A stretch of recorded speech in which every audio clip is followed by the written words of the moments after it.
बच्चों कल हमने इसका जो पहला हिस्सा देखा गज़ल का, गज़ल ख़वानी का हमने किए वली दखनी के ताल्लुक़ से और गज़ल के ताल्लुक़ से काफ़ी मालूमात हासिल किए हैं। कुछ मालूमात जो देना रहेगी थी आपको गज़ल के ताल्लुक़ से, वो है हमारा काफ़िया और रदीफ़, तो उसको समझ लेते हैं। मैं एक शेर लिखा हूँ बच्चों। शेर इस तरीके से है, हार हो जाती है जब मान लिया जाता है, हार हो जाती है जब मान लिया जाता है, जीत तब होती है जब ठान लिया जाता है। ये मतले का शेर है ना। इसमें काफिया जो है ये मान और ठान दोनों में काफिया है, इसीलिए इस शेर को हम काफिया कहते हैं। और मतला आमतौर से हम काफिया होता है, मतलब जो तो हम काफिया होता है। मान और ठान ये काफिया है। अब ये लिया जाता है ये रदीफ है। क्या ये रदीफ है, ठीक है। तो रदीफ की कभी पाबंदी रहती है, कभी नहीं भी रहती है, ठीक है। जिसमें रदीफ की पाबंदी नहीं रहती है उसे गैर मुरद्दिफ, और जिसमें रदीफ की पाबंदी होती है इसे मुरद्दिफ गज़ल कहते हैं बच्चों, ठीक है। तो ये मालूमात देना था आपको, दिया मैं। अब आते हैं, थोड़ी मैं कोशिश करता हूँ गज़ल को तरन्नुम में पढ़ने की, इन्हें गज़ल सराय जिसको कहते हैं, वो मैं कल कोशिश किया, लेकिन वो गज़ल सराय की बदल के गज़ल ख़वानी हो गई थी, क्योंकि इसमें अशार में दफनी अल्फाज ज़्यादा आए हुए हैं और उसको ज़बान से रवानी से अदा करना ज़्यादा दुश्वार है। तो मैं मश्क करके आया हूँ, हो सकता देखो शायद मैं गा सकूँ, सराय कर सकूँ इस गज़ल की, वली दफनी की, ठीक है। कोशिश करता हूँ बच्चों। नहीं कोई ता सुने अहवाल मेरी दिल फिगारी का, नहीं कोई सुता सुने अहवाल मेरी दिल फिगारी का, कहूँ किस कंगरे बाचाक कर दुख बेकरारी का। अजब नहीं उठ के बेताबीसू सर मारे किनारे पर, अजब नहीं उठ के बेताबीसू सर मारे किनारे पर, सुने गर माजरा दरिया हमारे अश्क जारी का। तेरे गम में नयन से जो निकलता है अंजू बाहर, तेरे गम में नयन से जो निकलता है अंजू बाहर, दूजा गौहर कहाँ है जग में उसकी आबदारी का। तेरी वो इंतजारी है जिसे हद हवर नियायत नहीं, तेरी वो इंतजारी है जिसे हद हवर निहायत नहीं, शिकायत किस कने जाकर करूं इस इंतजारी का। हुई है आरसी जौगन तेरे मुख के तस्वुर में, हुई है आरसी जौगन तेरे मुख के तस्वुर में, बबूती मुँह पे क्या दम मारती है खाकसारी का। खड़ा है रास्ती के दम में एक पग पर सो जियूं जोगी, खड़ा है रास्ती के दम में एक पग पर सो जियूं जोगी, तेरे कद सू लगा है ध्यान सुरोए जो इबारी का। वली अखियाँ की करदावार पुतली की सियाही सू, वली अखियाँ की करदावार पुतली की सियाही सू, लिखिया तेरी सिफत को ले कलम माने निगारी का। तो बच्चों मैं ये गज़ल सराय किया हूँ, उम्मीद कि आप लोगों को अच्छा लगा होगा। अब एक एक करके हम जो तो इसकी तशरीह करते हैं, है ना। पहला जो शेर है वो सुन लेते हैं। नहीं कोई ता सुने अहवाल मेरी दिल फिगारी का, कहूँ किसकन गरीबा चाक कर दुख बेकरारी का, है ना। दिल फिगारी इसके मायने है बच्चों, देख लीजिएगा, दिल का जख्मी होना, है ना। और नहीं कोई, कोई का मतलब कोई, कोई और ता मतलब ताके, है ना, ताके। गिरेबान चाक करना मतलब गिरेबान को काटना, दिल बताना जिसको कहते हैं, अपने हाल सुनाना, दिल का हाल सुनाना, ठीक है। दुख आप जानते हैं, बेकरारी ये भी जानते हैं आप बच्चों। तो इसका मैं नस्ल बता देता हूँ थोड़ा।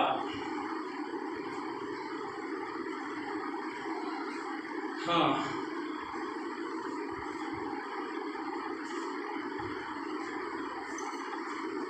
बेकरारी के दुख का अहवाल, यानी जख्मी दिल का अहवाल किसे सुनाऊं? अपनी बेकरारी गिरेबान, अपने नहीं, कोई ऐसा नहीं है, ऐसा कोई नहीं है दुनिया में जिसको मैं अपने दिल का जख्म दिखा सकूं, अपने बेकरारी को दूर कर सकूं, ऐसा दुनिया में कोई नहीं है। तो यहाँ पर शायर ये कह रहा है बच्चों, शायर यहाँ पर ये बताना चाहता है कि वो अपने दोस्त से इतना ज़्यादा मगमूम हो गया है, इतना ज़्यादा उसको दुख मिला है अपने दोस्त से ना, इतना जख्म मिला है उसे कि उसको बताने के लिए कोई मिला ही नहीं रहा है, उसका दुख सुनने वाला कोई नहीं है इस दुनिया में। किसे जाकर वो अपना दुखड़ा सुनाए, किसको जाकर अपना जख्म बताए? इस दुख में वो इतना बेकरार है कि इसको करार उस वक्त आएगा जब अपना दुख किसी को सुनाएगा, कोई उसको गमगुसार मिलेगा। आमतौर से हम जब गमगीन होते हैं, दुखी रहते हैं, तो किसी अपने दोस्त को सुनाते हैं तो अपना गम हल्का होता है ना, वरना उसी में हम घुटते रहते हैं, हमेशा गम में मुब्तला रहते हैं। तो वैसा ही हाल यहाँ पर शायर का भी हुआ है कि उसको अपने दोस्त से इतना ज़्यादा गम मिला है, इतना ज़्यादा दुख मिला है, इतना ज़्यादा उसका दिल जख्मी हो गया है कि उस को सुनाने के लिए उसका कोई गम गुसार नहीं मिल रहा है। ठीक है, समझ में आ गया बच्चों? चलिए अगला स्टेप लेते हैं।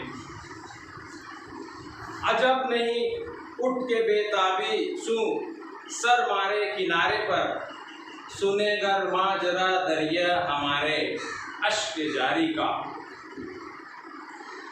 हाँ, इसका नज़्म देख लेते हैं।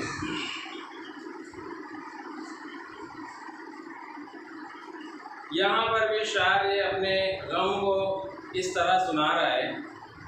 पहले मुश्किल अल्फाज के मायने देख लेते हैं। यहाँ पर किसकन, यानी किसके पास, किससे, ये तो हो गया था ना। बेताबी नहीं मतलब नहीं, सर मारे यानी सर पटके, अश्क मतलब आंसू, यानी आंसू का जारी होना मतलब रोना। हाँ, तो इसका नस्ल देख लेते हैं बच्चों। शायर यहाँ पर इतना ज़्यादा गमगीन है अपने दोस्त से मिले हुए गम की वजह से कि वो अपना आंसू दरिया की तरह बह रहा है, उसका मुसलसल आंसू जारी है। ऐसा है जिस तरीके से दरिया रवा रहता है, बहता है, इसी तरीके से उसका माजरा भी ऐसे हुआ है, जिस तरीके से दरिया का होता है वैसे ही उसके आंसू जारी है। ठीक है, तो बच्चों यहाँ पर ये कह रहा है शायर कि अजीब नहीं है, मेरी बेताबी इतनी ज़्यादा है, मेरी बेताबी की वजह से मेरे आँख से आंसू जारी है मुसलसल, और ये मेरा माजरा इस तरीके से हो गया है कि जिस तरीके से दरिया रवा रहता है, जारी रहता है, उसी तरीके से मेरे आंसू भी जो है तो जारी है, मुसलसल बह रहे हैं। जिस तरीके से दरिया बहता है, उसकी सिफत है कि दरिया का बहना उसकी सिफत है, तो इसी तरीके से ये बह रहा है। तो यहाँ पर कह रहा है कि मेरे इस आंसू जारी होने की वजह से दरिया भी जो है तो इतना ज़्यादा दुखी है कि वो भी अपने आप को जो है तो साहिल पर लाकर अपना सर मार रहा है, सर पटक रहा है। तो इसमें मुबालगा राय से काम लिया गया है बच्चों। इस शेर में मुबालगे की तारीफ आप अपने भी जानते हैं कि जिस शेर में शायर कोई बात बढ़ा चढ़ा कर पेश करता है उसे मुबालगा कहते हैं। तो यहाँ पर भी ये वही बात पैदा हो गई है बच्चों, तो इसमें सनदे मुबालगा है। ठीक है, अगला शेर तेरे गम में नयन से जो निकलता है अंजू बाहर, दूजा गौहर कहाँ है जग में उसकी आबदारी का। नयन मतलब आँख, अंजू मतलब आंसू, गौहर मतलब मोती बच्चों, कीमती मोती जिसको कहते हैं, जग मतलब दुनिया, आबदारी मतलब चमक। ये हो गए मुश्किल अल्फाज के मायने। दूजा मतलब दूसरा। अब इसका नस्र देख लेते हैं कि तेरे गम से आँख से जो आंसू निकलता है बाहर, उस जैसा चमकदार मोती दुनिया में नहीं है, दूसरा नहीं है कोई ऐसा। तो शायर यहाँ पर जो बात कह रहा है बच्चों, अपने दोस्त से, अपने दोस्त की गम की वजह से उसका जो आंसू बाहर निकल रहा है, उसकी याद में, उसके गम में जो आंसू बाहर निकल रहा है वो ऐसा है ना, मोती के मानिंद है। उसकी चमक ऐसी है कि दुनिया में दूसरा ऐसा कोई नहीं है। यानी उस आंसू को उसने गौहर यानी मोती बता दिया है कि उसकी जैसी चमकदार कोई चीज़ है ही नहीं दुनिया में। जिस तरीके से मेरा आंसू जो तो तेरी याद में, तेरे गम में निकल रहा है, यानी शायर का आंसू उसके दोस्त की याद में जो निकल रहा है, ऐसा दूसरा नहीं है चमकदार कोई चीज़, कोई मोती, कोई आंसू। ठीक है, तो यहाँ पर बच्चों आंसू को जो है तो उसने गौहर का इस्तियारा दिया है ना, इससे आंसू को गौहर।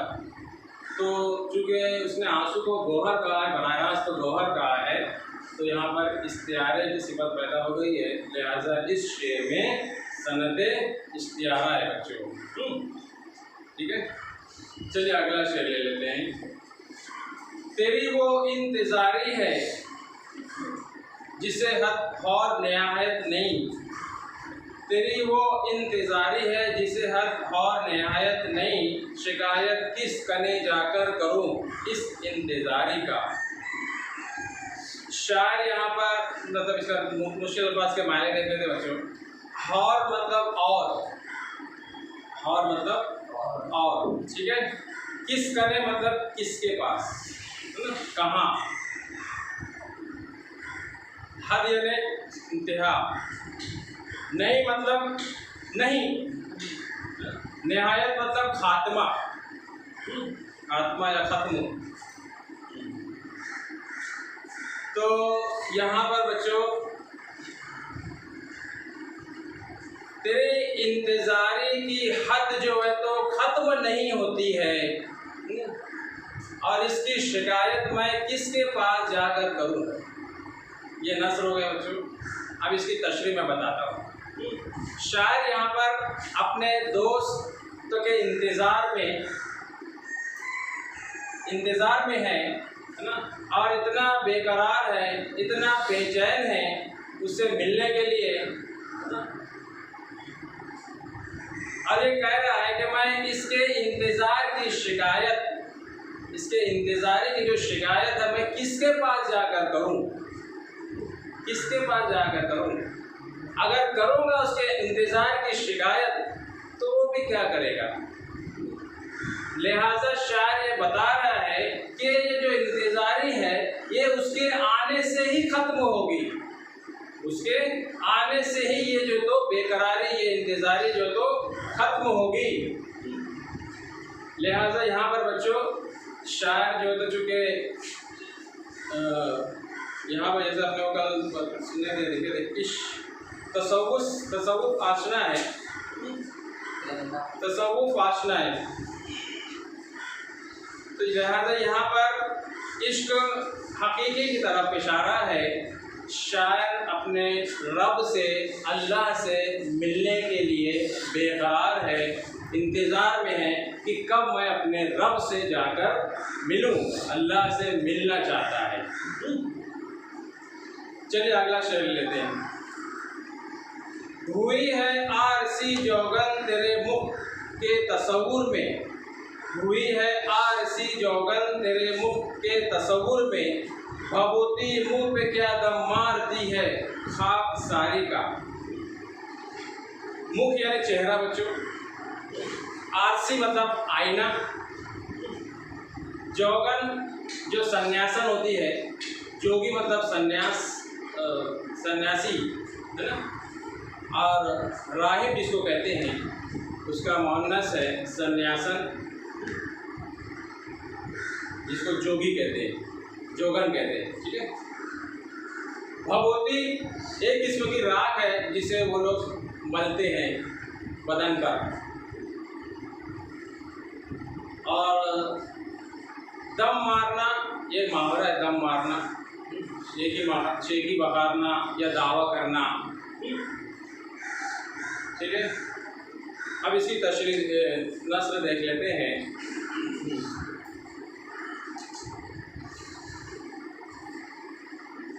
जोगन के चेहरे का तस्वुर उस आईने की तरह हो गया है जिसकी वजह से राख को ये दावा कर रही है कि इसका जो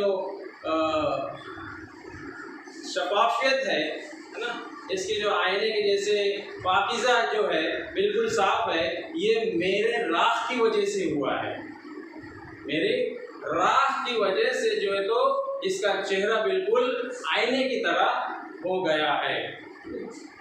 तो यहाँ पर इसकी तशरीह इस तरीके से होगी बच्चों। शायर यहाँ पर बताना चाहता है कि जो चेहरे का नूर है, चेहरे का जो नूर है, जो तस्वुर है, उसके चेहरे के नूर या चेहरे की जो शफाफियत है वो आईने की तरह ना, उसके खुलूस, उसके बंदगी की वजह से हुई है। उसके चेहरे पे जो नूरानियत है ये उसकी इबादत की वजह से है ना, ये उसके तसव्वुफ की वजह से ये चमक आई है। लेकिन राख को ये दावा कर रही है, राख ये दावा कर रही है कि ये जो इसके चेहरे पर जो सफ़ेदी आई है, ये जो नूरानी इसका जो चेहरा हुआ है, ये मेरी राख की वजह से हुआ है ना। आप लोग देखे होंगे जो सन्यासी होते हैं, जो साधु संत होते हैं, अपना हुलिया इस तरीके से बना लेते हैं कि समझ में आता है उनकी का चेहरा देखकर, उनकी बनावट देखकर कि भाई ये साधु है, सन्यासी। वो अपने आप को पूरा सफ़ेद कर लेते हैं, राख मल लेते हैं ये दिखाने के लिए, है ना। जबकि इसके जो यहाँ पर जो जिक्र किया गया है कि ये तसव्वुफ की वजह से, अल्लाह के इबादत की वजह से, उसकी वजह से जो तो उसके चेहरे पर नूरानियत आई है। अगला शेर लेते हैं। खड़ा है रास्ती के दम में यकपक पर, सो जीऊं जोगी, तेरे कत्सू लगा है ध्यान, सुरूए जो है बारी का। इसके मुश्किल अल्फाज के माने बच्चों, सो जियो जैसे, जियो यानी जैसे, सो मतलब से, जोगी तो बताया हूँ। सरोवे एक दरख्त है बच्चों, जो है बारी मतलब नहर, नहर के किनारे उगा हुआ दरख्त जो बिल्कुल सीधा रहता है। रास्ती मतलब सीधापन, सच्चाई का रास्ता। मुंह यानी मुंह। दम के यहाँ कई मायने होते हैं बच्चों। दम मारना, नफ्स, रोह को भी कहते हैं, और इसी तरीके से वक्त को, घड़ी को भी कहते हैं। लेकिन यहाँ पर मायने ले गई है तलवार, है ना, तलवार की धार के यहाँ मायने ले गई। यक यानी एक, पग यानी पैर, पग यानी पैर, यानी एक पैर पर जो खड़े होते हैं। यकबर। तो शायर इस शेर में कह रहा है बच्चों कि सच्चाई का जो रास्ता है, सच्चाई का जो रास्ता है निहायत दुश्वार गुजार है। इस पर चलना जो है तो ऐसा है जैसे कि तलवार की धार पर चल रहे हैं। बहुत सारी रुकावटें पेश आती है ना, बहुत सारे खदशात, बहुत सारी मुश्किलात दरपेश होती है इस सच्चाई के रास्ते पर चलने की वजह से। लेकिन जिसको अपनी मंजिल को पाना है, जिसको इस रास्ते पर चलने का गुमान है, तो वो फिर तमाम दुश्वारियों से नहीं डरता बच्चों। तो यहाँ पर बच्चों इसकी मिसाल ऐसे दिया है शायर ने कि जिस तरीके से नहर के किनारे उगा हुआ जो सरू रहता है, जो दरख्त होते हैं तो बिल्कुल सीधा होता है, वैसे ही है उसको भी ये गुमान हो रहा है वो दरख्त को कि मुझसे ज़्यादा बेहतर तो वो इंसान है जो इस तरह के सच्चाई और सीधे रास्ते पर चल रहे हैं, मुझसे बेहतर वो लोग हैं। तो यहाँ पर वो शायर बताना चाहता है। वली आखिरी शेर मक्ते का देख लेते हैं बच्चों। वली अखिया की कर दावत, पुतली की सियाही सू, लिखिया तेरी सिफत को ले कलम माने निगारी का। सू मतलब से, पुतली आप जानते हैं बच्चों आँख पे जो रहती है, और मानी निगारी मतलब एक बात में कई मानी पैदा करना। ठीक है, तो यहाँ पर देख लीजिएगा वली जो है, वली अपने आप को मुखातिब है कि वली आखिया को दावत कर और पुतली को सियाही कर और लिख सिफात को अलग अलग मानी में। तो शायर यहाँ पर कह रहा है बच्चों, ऐ वली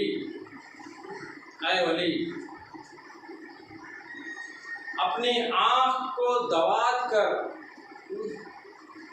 और पुतली को स्याही से, अपनी पुतली की स्याही से आँख को दवात कर और लिख उस हकीकी माबूद की सिफात को जो उसके अंदर मौजूद है ना, जो इस सिफत का है कि वो हर चीज़ का पैदा करने वाला है। दुनिया में जितनी भी चीज़ें हम देख रहे हैं उसका पैदा करने वाला अल्लाह है। तो उसकी सिफात को बयान कर और लिखता जा, उसकी बड़ाई बयान करता जा, है ना।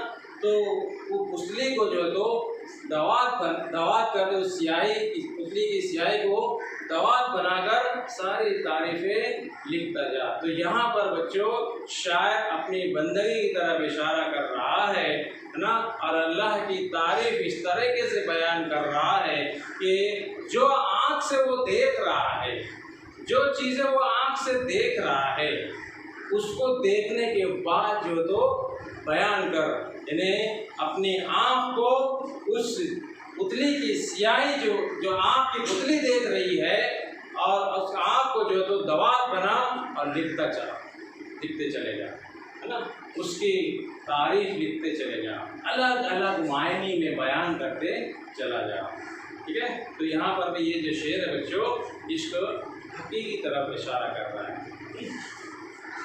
तो इस तरीके से आप देखो यहाँ पर दवात भी आया है, स्याही भी आया है, कलम भी आया है ना। लिहाजा ये सारे जो तो तहरीर के लवाजमात है। तो ऐसे अल्फाज जिस शेर में आते हैं उसे सनते मुरादुन नज़ीर कहते हैं। ठीक है, सनते मुरादुन नज़ीर। ठीक है, जैसे पत्ता पत्ता बूटा बूटा हाल हमारा जाने ना, है ना, पत्ता बूटा गुलशन गुलशन। तो ये सब जो है तो एक ही चीज़ के अलग अलग नाम हैं, अलग अलग जुज़ बयान किए गए हैं। तो ऐसे अल्फाज अगर शेर में आते हैं तो उसे सनते मुरादुन नज़ीर कहते हैं। ठीक है, तो ये गज़ल अपने यहाँ पर मुकम्मल होती है। अब एक एक करके सब लोग पढ़ेंगे।